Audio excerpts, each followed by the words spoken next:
দর্শক, চট্টগ্রামের খাতুনগঞ্জে অভিযান চালাচ্ছে ভুক্ত অধিদপ্তর। সেখান থেকে সরাসরি যুক্ত হচ্ছেন সহকর্মী রনি দত্ত। রনি,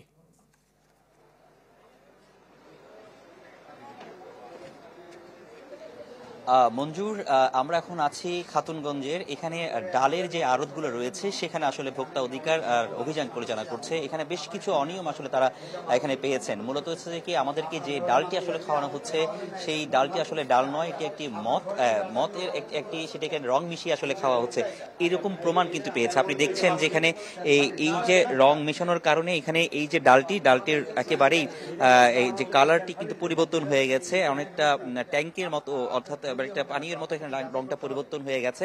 তো এখানে সেই প্রমাণটুকু আসলে পেয়েছে যে ডালগুলোতে আসলে যেটাতে রং নেই সেটা একেবারে সাদা, আর যেটাতে রং আছে সেটা কিন্তু আসলে ডাল নয়, এটি একটি মদ, অন্য একটি প্রজাতির একটি বীজ। আমি একটু জানতে চাইবো, আমার সামনে এখানে আছেন, একটু আপনার কাছে একটু জানতে চাইবো যে আপনারা কি অভিযান পরিচালনা করে কি পেয়েছেন, একটু যে তথ্যগুলো একটু দিতেন।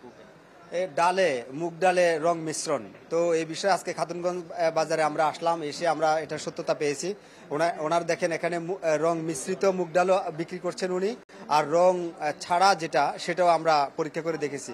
এবং ওনাকে জিজ্ঞেস করলাম যে উনি জানেন কিনা, উনি বললেন যে উনি জানতেন, তো কিন্তু কি পরিমাণ রং আছে উনি সেটা জানতেন না। তো জানার পরেও দেখেন এটা আলোচিত হচ্ছে মাছ টক এই টপিকটা। তো এর মধ্যে উনি গতকালকে 520 বস্তা মুগ ডাল গতকালকেই উনি এই দোকানে ইন করিয়েছেন। তো এটা ওনার উচিত হয়নি।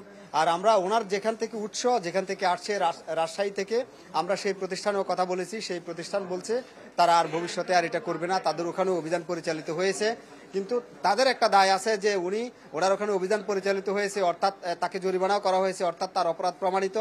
তারপরে এই রং মিশ্রিত ডালটা তিনি কেন আবার বাজারে ছেড়ে দিলেন?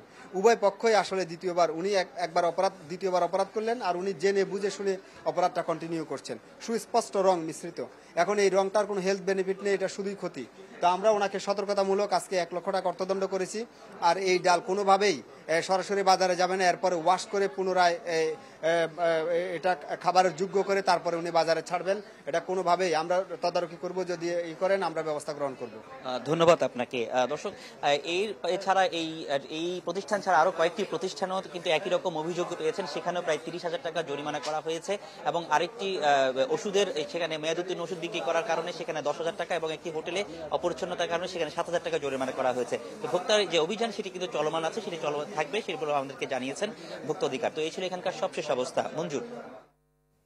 রনি, ধন্যবাদ আপনাকে। দর্শক, চট্টগ্রামের খাতুনগঞ্জের ডালের বাজারে অভিযান চালাচ্ছে ভুক্ত অধিদপ্তর। সে খবর জানাচ্ছিলেন সহকর্মী রনি দত্ত।